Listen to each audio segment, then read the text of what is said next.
지난 한 주간도 하나님께서 우리 기쁨의 동산에 너무너무 잘해주셨습니다. 어제 있었던 체육대회를 감사하지 않을 수 없습니다. 하나님께서 비를 오게 하신 것 같아요, 일부러. 그래서 우리 본당을 치우고 본당에서 했기 때문에 더 가족을 경험할 수 있었고요. 경품권이 오래 너무 많아갖고 막 1시간 반은 했나 봐요.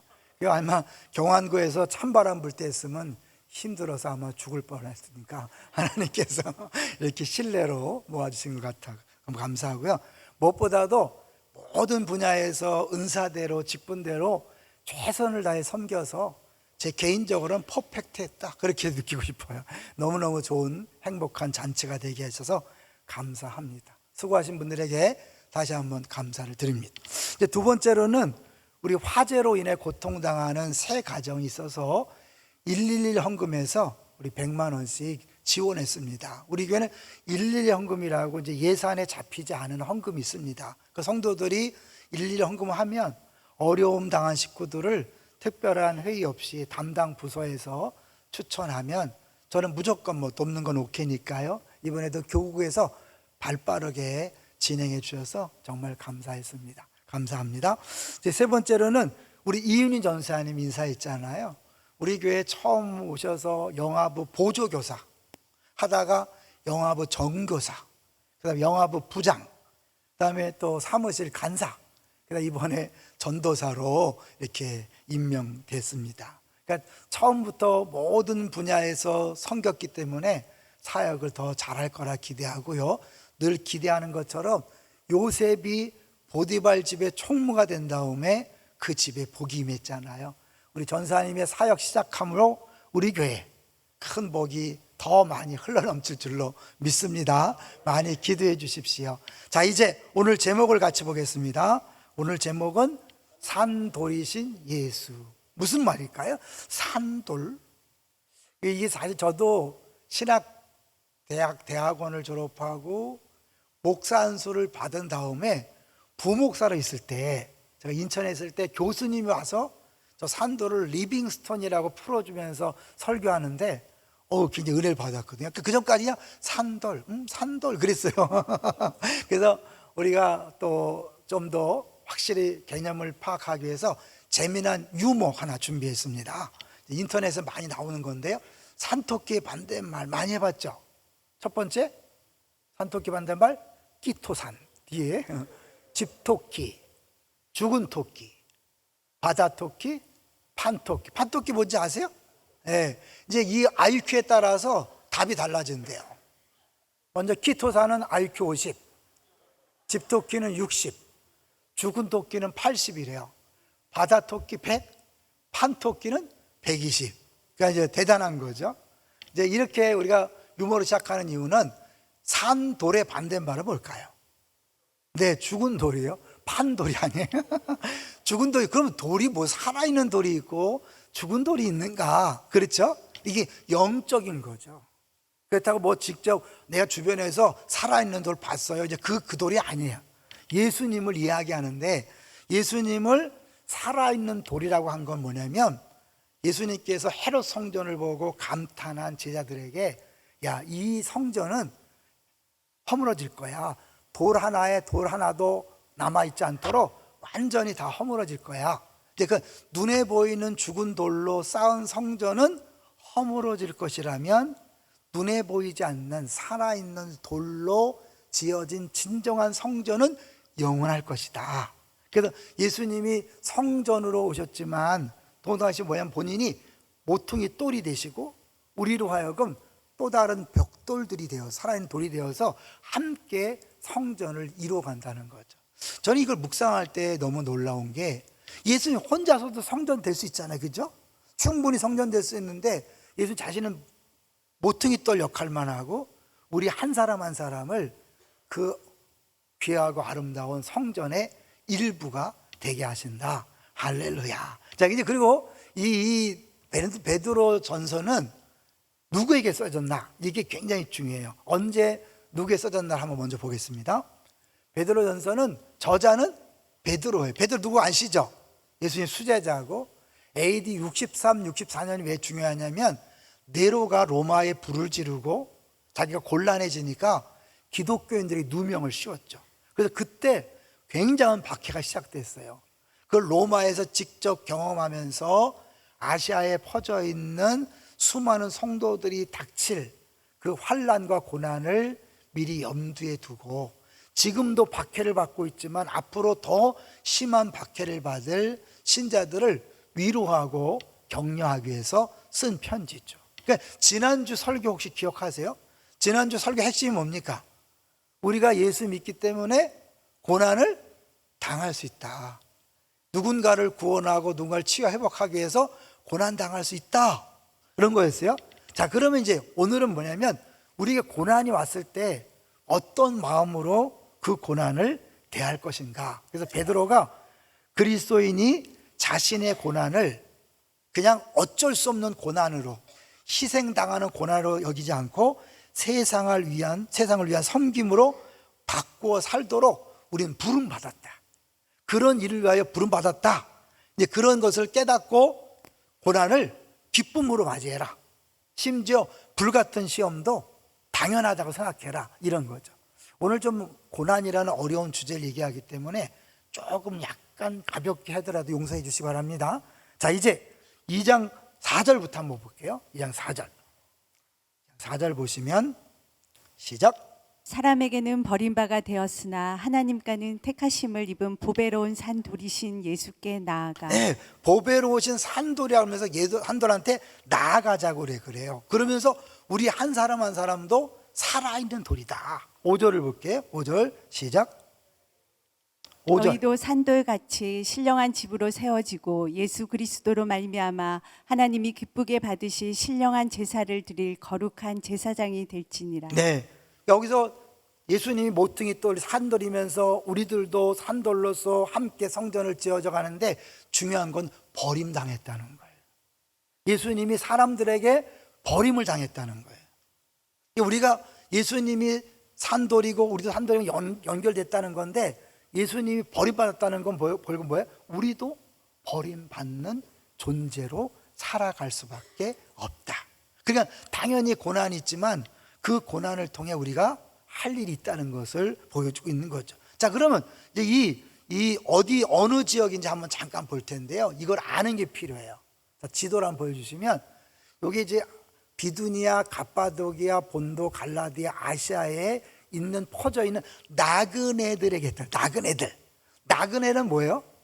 이곳이 집이 아니잖아요. 잠시 머물다가 가는 인생은 나그네. 누가 있어요? 최진수라는 사람이 했죠. 예수 믿고 했는지 어쩌고 모르지만 어떤 성경적 개념이 나그네. 여기가 본향이 아니에요. 돌아갈 본향이 있는 거죠. 그러니까 외국에 사는 거니까 어려움을 당할 수 있다는 거예요. 우리가 이곳이 국적이 아니니까 이 세상의 왕이 우리를 얼마든지 핍박하고 어려움을 줄 수 있다. 이걸 각오하라는 거예요. 대신에 우리는 단순히 그냥 나그네가 아니라 하나님이 택한 존재다. 여기 예수님이 사람에겐 버림받았지만 하나님께서 택하신 것처럼 우리들도 사람들에게 버림당하지만 하나님 우리를 택했다. 그 택해서 뭘 삼았나? 이게 굉장히 중요하죠. 한번 볼까요? 먼저 9절로 가볼게요. 9절로 가보시면 이제 우리가 여기 보면 4개가 나오지만 실제는 3개입니다. 그래서 제가 주보에는 4가지의 정체성 얘기하고 공통점을 말하라 그러는데 사실은 함정입니다. 어떤 사람들이 설교도 안 듣고 대충 자기의 지식으로 패밀리 예배를 참여하는 분이 있다는 소문이 있기 때문에 자, 이번에 좀 발본색원하기 위해서 이 3가지예요. 3가지. 어떻게 3가지냐? 볼까요? 9절을 같이 읽겠습니다. 시작. 그러나 너희는 택하신 족속이요 왕같은 제사장들이요 거룩한 나라요 그의 소유가 된 백성이니 이는 너희를 어두운 데서 불러내어 그의 기이한 빛에 들어가게 하신 이의 아름다운 덕을 선포하게 하려 하심이라. 3가지. 첫 번째는 택하신 족속이에요. 두 번째는 왕같은 제사장들. 그 다음에 거룩한 나라요 소유가 된 백성은 같은 개념이죠. 왜냐하면 나라가 나오니까 나라에 왕이 있고 백성이 있는 거잖아요. 그러니까 하나님이 왕이신 나라에 거룩한 나라의 백성이니까 같은 개념이죠. 그런데 우리가 성경에 세 가지가 나오면 늘 염두에 두라는 거 말씀드렸죠. 하나님과의 관계, 이웃과의 관계, 자기와의 관계를 가지고 설명할 때 명확하게 개념이 잡히거든요. 그리고 여기서 택하신 족속은 하나님과의 관계일까요? 이웃과의 관계일까요? 나와의 관계일까요?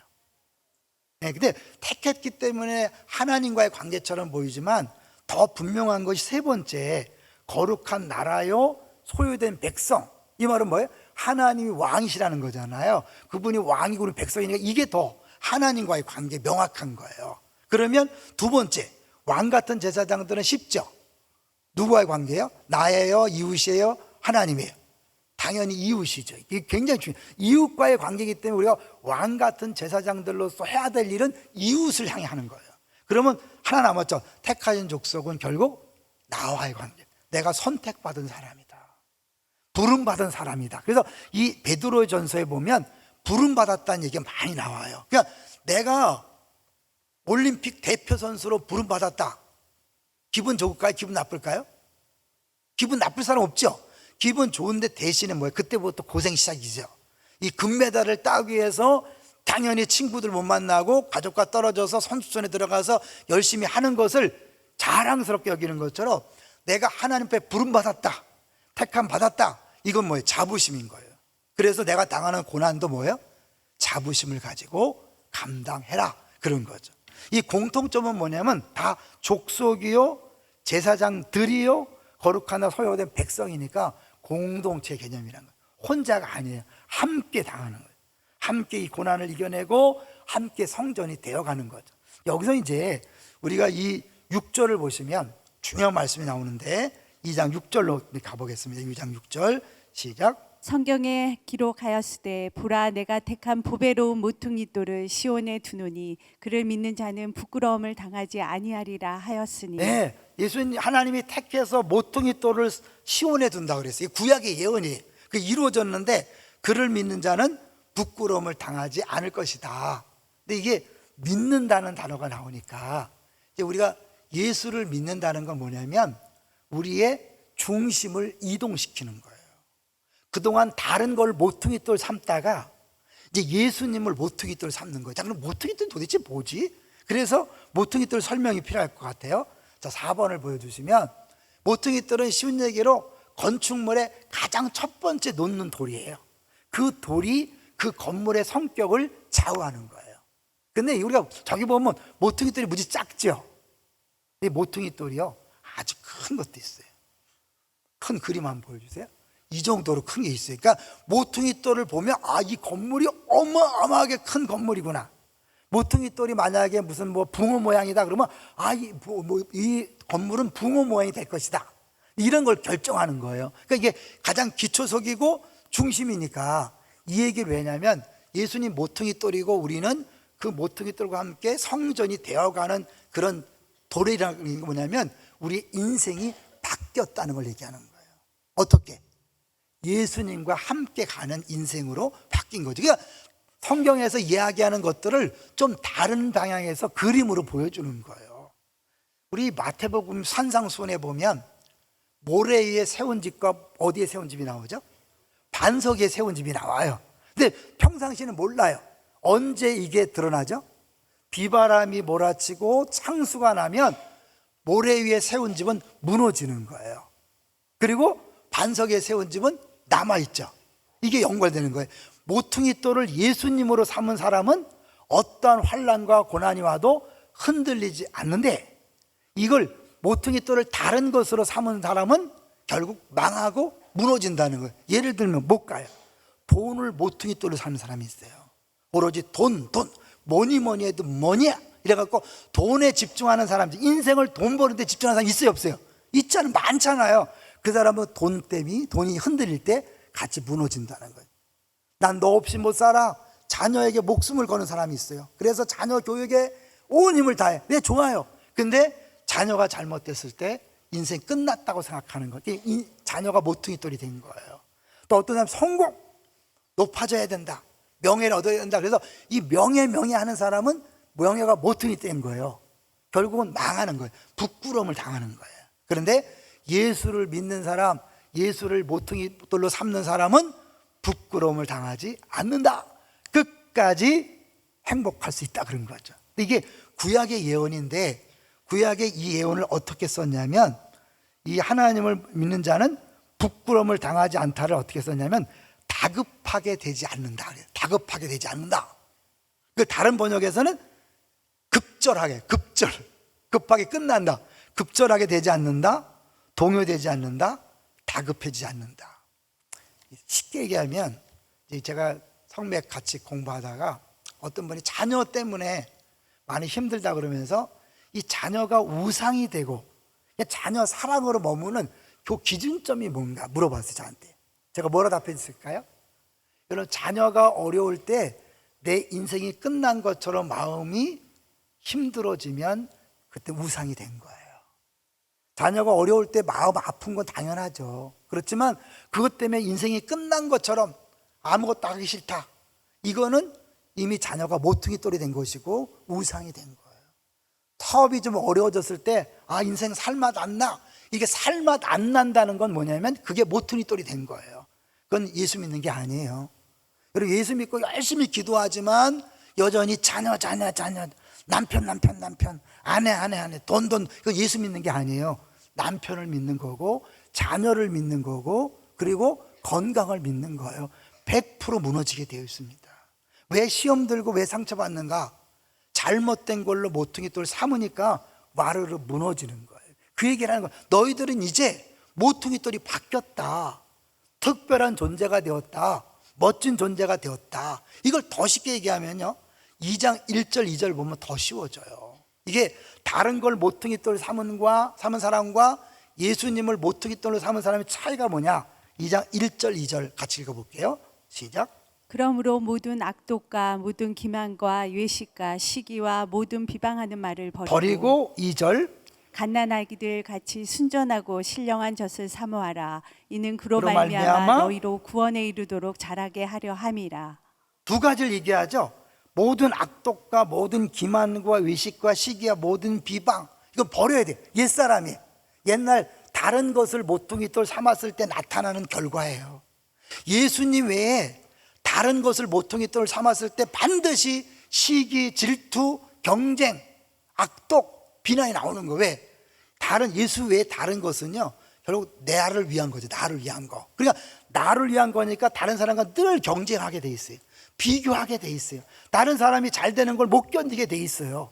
그런데 예수님 모퉁이돌 사는 사람은 뭐냐면 이제 그 은혜, 예수님의 은혜만 사모하면서 갓난아기가 울면서 젖을 사모하는 것처럼 계속 은혜를 사모, 예수님처럼 닮아가는 거예요. 자라가는 거예요. 그래서 살아있는 돌이라고 얘기한 게 뭐냐면 멈춰 있는 게 아니라 자라간다는 의미도 있는 거예요. 잘 아시죠? 이게 우리가 성장해 구원받았다 아니라는 거 아시죠?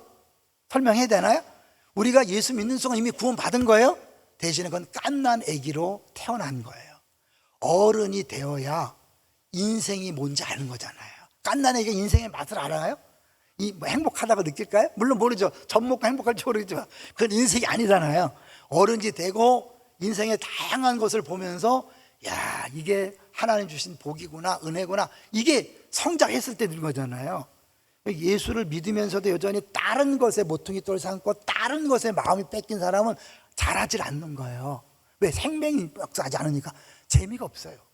처음에 거듭났을 때는 자기와 상관없이 천국을 누리는 거예요. 할렐루야, 그죠? 막 나무들이 춤을 추고, 이거는 나와 상관없이 딱 거듭났을 때 주어지는 거예요. 근데 이게 계속 가지 않아요. 믿음이 자라나면서 예수를 닮아가야 그 사랑의 길이와 넓이와 높이를 알아가는 것만큼 행복한데, 믿음이 안 자라니까, 예수를 닮아가지 않으니까 종교 생활로 바뀌면서 기쁨은 사라지고 외식은 늘어나고 이것들이 비판과 정죄만 늘어나는 거예요. 계속 하는 말이 그거예요. 근데 여기 봐요. 주의 인자하심을 맛보았으면 그리하라. 하나님 맛보는 거예요. 그 은혜를 맛보면 야, 이거구나. 그래서 어떻게? 점점 더 사모하게 되니까 그 인자하심을 알게 돼서 야, 사랑이 이거구나. 그 사랑의 길이와, 그러니까 작년하고 올해가 같을 수가 없어요. 재작년하고 올해가 같을 수가 없어요. 박윤선 박사님이 그랬대잖아요. 목사는 매 주일마다 새 목사가 되어야 된다.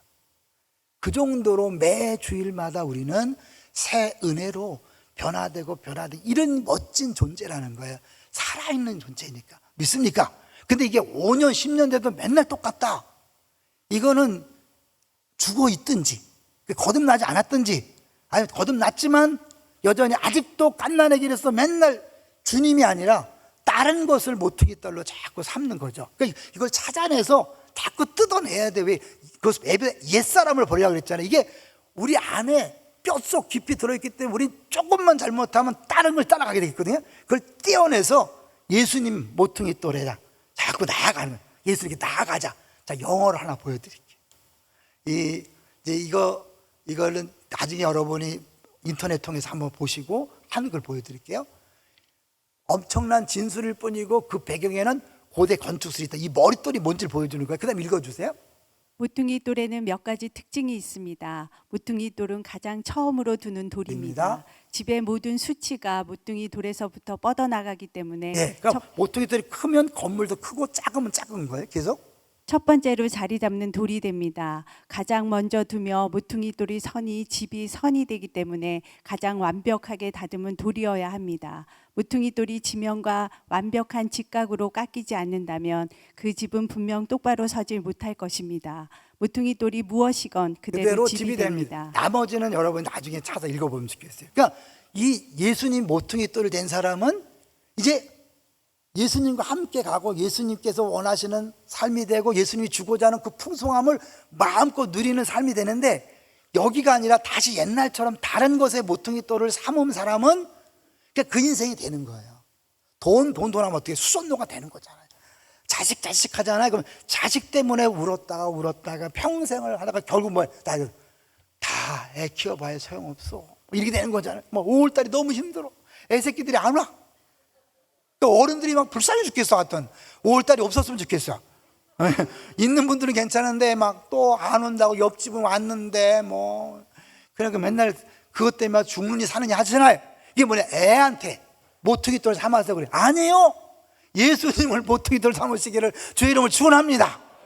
하나님께서 우리를 사랑하시지만 때로는 우리에게 원하지 않는 고난을 줄 수 있다는 게 베드로서의 핵심이에요. 자, 볼게요. 자, 다시 한번 이제 구조를 보시면, 이제 그 하나님께서 세 가지를 우리에게 주셨는데, 다시 한번 구조를 천천히 읽어볼게요. 시작. 그러나 너희는 택하신 족속이요 왕 같은 제사장들이요 거룩한 나라요 그의 소유가 된 백성이니 이는 너희를 어두운 데서 불러내어 그의 기이한 빛에 들어가게 하신 이의 아름다운 덕을 선포하게 하려 우리를 하십니다. 불러내서 뭐 하려고요?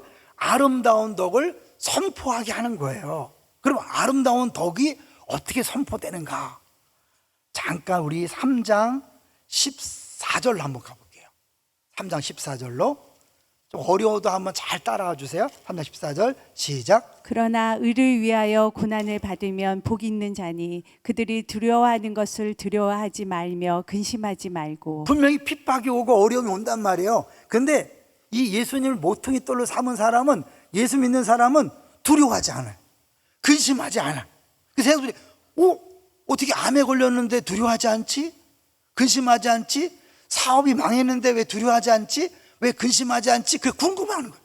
궁금하니까 15절 보세요. 시작. 너희 마음에 그리스도를 주로 삼아 거룩하게 하고 너희 속에 있는 소망에 관한 이유를 묻는 자에게는 대답할 것을 항상 준비하되 온유와 두려움으로 하고. 네, 묻는 거예요. 도대체 어떻게 그럴 수 있어요? 이 상황에서 어떻게 웃을 수 있어요? 네, 이 땅은 나그네예요. 진짜가 기다리고 있어요. 현재의 고난은 장차 나타날 영광과 좋게 비교할 수 없어요. 이렇게 이야기해서 도대체 예수 믿는 게 뭔데? 아까 이제 우리가 잠깐 그 로마 베드로 전서의 수신자들 봤죠? 로마 전체 한번 지도를 잠깐 볼게요. 로마 전체 지도를 한번 보여주세요. 그 당시 로마 제국이 어떤 목사님은 40개라고 얘기하는데 우리 오간 찾은 거는 36개. 우리 미국이 16개인가 뭐 있죠? 그런 것처럼 아주 작은 동네가 아니라 큰 지역. 36개인데 아까 베드로서에 얘기 나온 5개의 주. 저렇게 많은 큰 나라에서 5개의 주에 있는 예수 믿는 사람들이 과연 로마를 변화시킬 수 있었을까요? 네, 변화시켰다는 거죠. 적은 수지만 이 공동체가 하나님 말씀을 믿고 예수 그리스도를 모퉁이 돌 삼아 살아가니까 노예제도가 저절로 없어진 거 아니에요. 노예제도 폐지를 데모하지 않았어요. 그들이 법을 정한 게 아니에요.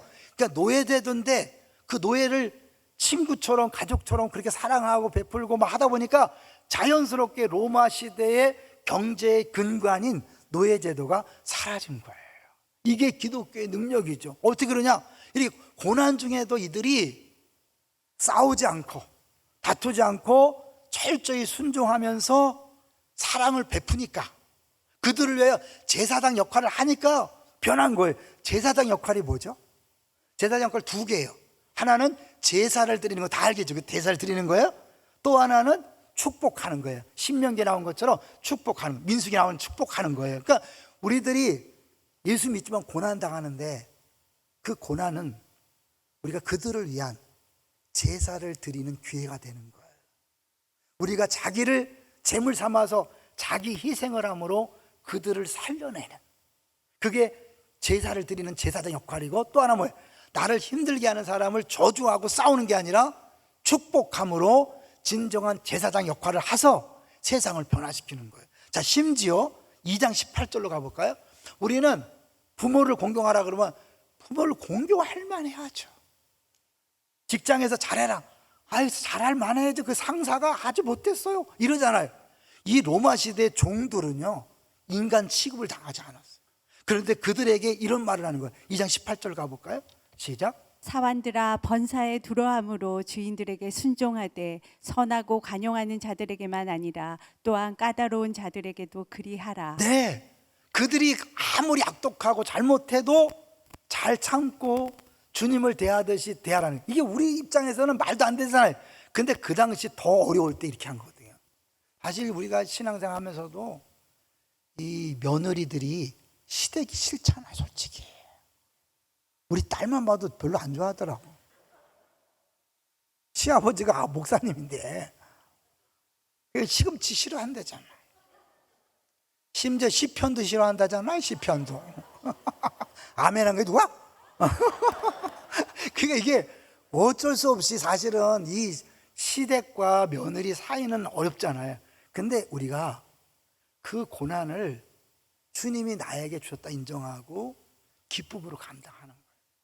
그럴 때 거기서 하나의 놀라운 영향력이 확산되는 거죠. 이거를 심지어 4장에 가보시면 얼마나 이렇게 심한 얘기를 하냐면 4장 12절 가보시면 우리가 당하는 고난이 불시험이 와도 이상하게 여기지 말라는 거예요. 4장 12절 13절 볼까요? 4장 12절 13절. 사랑하는 자들아, 너희를 연단하려고 오는 불시험을 이상한 일 당하는 것 같이 이상히 여기지 이제 말고. 말로 이상해져 당연하다는 거예요. 우리는 고난이 오면 어떻게, 하나님 어떻게 이런 고난을 줄 수 있어요? 날 사랑한다면서요? 아니요. 13절 시작. 오히려 너희가 그리스도의 고난에 참여하는 것으로 즐거워하라. 이는 그의 영광을 나타내실 때 너희도 즐거워하고 기뻐하게 하려 함이라. 이 말을, 너희들이 고난당하는 건 뭐냐면 예수님이 고난당하는 걸 동참하는 거야. 그러니까 예수님의 그 영광을 함께 누리게 될 거야. 할렐루야. 우리가 고난당하는 건 영광이 보장되어 있다는 증거인 줄로 믿습니다. 남과 다르게 고난이 많다고 생각하십니까? 기대하세요. 영광도 더 놀랄 것입니다. 14절 같이 읽어볼게요. 시작. 너희가 그리스도의 이름으로 치욕을 당하면 복 있는 자로다. 영광의 영 곧 하나님의 영이 너희에 계심이라. 이 우리가 사실 예수 믿는다는 거, 아까 전에 예수 모퉁이 돌이 되고 산돌로서 연결되니 같은 건물이잖아요. 연합이거든, 연합. 우리가 예수를 믿는다는 건 예수님과 함께 죽고 예수님과 함께 부활하고 예수님과 함께 승천했다는 거 말씀드렸죠. 예수님의 모든 것이 내 것이 되는 거예요. 그러니까 하나님 예수님한테 이는 내 사랑하는 아들이요 내 기뻐하는 자, 뭐야? 야, 내가 널 사랑해. 내가 널 기뻐 죽겠어. 이뻐 죽겠어. 이런 마음이, 하나님이 예수님에 대한 마음이 우리들 여기 앉아있는 모든 사람들, 기도를 잘해서가 아니라, 헌금을 많이 해서가 아니라, 봉사를 잘해서가 아니라, 그냥 예수 믿는 순간 예수님에 대한 모든 사랑이 모든 기쁨이 우리에게 있다는 거예요. 이걸 딱 믿고 느껴지면 비교하지 않고 시기하지 않고 질투하지 않고 감사하는 거예요. 저는 어제 체육대회 때 얼마나 행복했는지 몰라요. 딱 이 공간이 치워진 거 보고 옛날 생각이 딱 났어요. 안산 동산교회 때 딱 2번 쳐봤거든요. 청년들 찬양 축제 때 한번 쳐보고 이후 초청단지 때 한번 다 치우고 한번 했던 기억이 나서 너무너무 좋았어요. 그냥 시간 내내 행복하더라고. 막 난리 치는 사람이나 가만히 앉아있는 사람이나 다 그냥 다 사랑스럽더라고요. 다 이래도 귀엽고 저래도 귀엽고 그냥 싱글벙글이었어요. 왜? 그냥 가족이 사랑. 하나님 우리를 그렇게 보지 않을까요? 여러분 그냥 있는 그대로 기뻐하시는 거예요. 예수님 때문에. 이게 머릿돌과 모퉁이돌과 산돌과의 관계란 말이에요. 그걸 아는 사람은 이제 다른 사람하고 비교하지 않아요. 경쟁하지 않아요. 그래서 부끄러움을 당하지 않는데 지금도 부끄러워하지 않는 거예요. 여기 믿는 사람은 부끄러워하지 않는다. 근데 지금 부끄러워하는 사람 있죠. 예수 믿는 거 안 믿는 거예요? 솔직히 믿는 거 안 믿는 거예요? 예수 믿는 사람은 열등감에서 벗어나야 됩니다. 가난하다고 부끄러워하는 거 예수 안 믿는 겁니다. 암 걸렸다고 부끄러워하는 거 예수 안 믿는 거예요. 내가 사고 났다고 어려움 있다고 부끄러워하는 거 예수 안 믿는 거예요. 여전히 다른 걸 머릿돌 삼는 거예요. 동의하세요? 어른들 나이 들었다고 부끄러워하는 거 예수 안 믿는 겁니다. 너무 소리치죠? 어른들한테 부끄러워하지 말라는 거예요. 나이가 들어서 나이가 들면 더 당당하게 내가 70년 80년 살아보니까 괜찮아. 다 선한 결말이 있더라. 암 걸려도 괜찮아. 교통사고 나도 괜찮아. 애들 방황해도 괜찮아. 다 돌아오게 돼 있어. 이렇게 당당하게 멋진 얼굴로 나오시기를 주 이름으로 축원합니다. 근데 우리는 막 너무 입에 달렸어. 내가 나이 든 게 뭐 가난한데 못 배우는데. 이건 예수 안 믿는 사람들 하는 짓이에요. 죄송하지만 예수 믿는 사람은 이미 하나님이 왕같은 제사장으로 거룩한 나라로 백성으로 삼았기 때문에 당당하게 자신 있게 살아가는 거예요. 묻는 거죠. 뭐가 이렇게 당당해? 예수 믿어. 하나님 날 사랑하고 이 땅이 전부가 아니야. 내일부터 직장에 가셔서 환하게, 화내지 말고 환하게 웃으면서 뭐가 달라진 거야? 내가 설교를 들었는데 이제 이렇게 안 살기로 했어. 나 당당해. 하나님 날 사랑한대. 날 기뻐한대. 내 어려움이 고난이 내가 못나서가 아니야. 내 죄 때문이 아니야. 하나님의 계획이기 때문이래. 할렐루야. 이래서 여러분들이 여러분 때문에 예수 앞에 나오는 역사가 있었으면 좋겠어요. 실제로요, 우리 집사님 한 분이 이제 성명을 하는데 자기 언니가 이 항암 치료 중인데 검사 받을 때마다 일주일씩 입원하는데 초긴장이래. 왜? 너무 신경이 예민하니까 막 본인도 힘들고 가족들도 힘들대요. 근데 이번에는 일주일 지나가고 얘기하는데 천국을 경험했다는 거예요.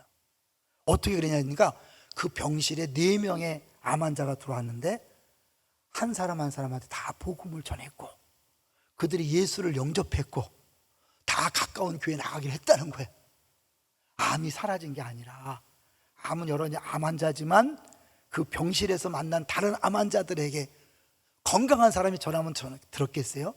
암 환자가 전하기 때문에 그들이 복음을 듣고 예수 영접하고 교회 가는, 그게 기쁨이었다는 거예요. 이런 거 여러분, 고난이 없어서 행복한 게 아니에요. 고난이 당연히 있습니다. 그런데 이 고난을 통해 주님이 하시는 일을 경험할 때 진짜 천국을 누리게 되고 그 없고 고난당하고 힘들 때 웃는 사람, 그럴 때 당당한 사람, 부끄러워하지 않고 담대하고 걱정하지 않는 그 모습 때문에 예수 믿는 게 도대체 뭐냐? 뭔데 저렇게 당당하냐? 네가 믿는 게 뭐야? 뭘 믿고 저래? 네, 난 믿는 바가 있어요. 하는 얘기할 수 있는 우리 모두가 되시기를 주 이름으로 축원합니다. 어려운 얘기지만 했습니다. 이제 결국 이 성전은 한마디로 뭐냐면 성전은 기도하는 집이잖아요. 우리가 기도의 사명이 있는 거예요. 단순히 뭐 예수님 모퉁이 떨이고 나는 삼돌로서 같이 성전이 된대 끝나는 게, 성전은 왜 되는 거예요? 기도하는 집이잖아요. 여러분, 기도할 책임이 있는, 시댁을 위해 기도하고 친정을 위해 기도하고 우리 나라를 위해 기도하고 안산을 위해 기도하고. 그러니까 예수 믿는 사람이 뭐 이 정부, 이 나라, 헬조선, 그거 예수 안 믿는 사람이 하는 짓이에요. 이 로마가 식민지로 다스리고 그렇게 핍박하고 박해하는데도 베드로는 어떻게 순종해라, 기도해라, 축복해라. 이게 예수 믿는 거예요. 왜? 우린 이 땅의 사람들이 아니라 나그네면서 장차 오실 그 나라의 백성으로서 거룩한 제사장으로 부름받았기 때문입니다. 이제 고난이 와도 부끄러워하고 두려워하지 마십시오. 자신만만하게 당당하게 대하시고 그 고난을 통해 일하시는 주님을 경험하고, 더 나아가서 고난 때문에 더 어려움 당하는 사람들을 전도하고 치유하고 회복하고 더 많이 기도하는 우리 모두가 되시기를 주의 이름으로 축원합니다.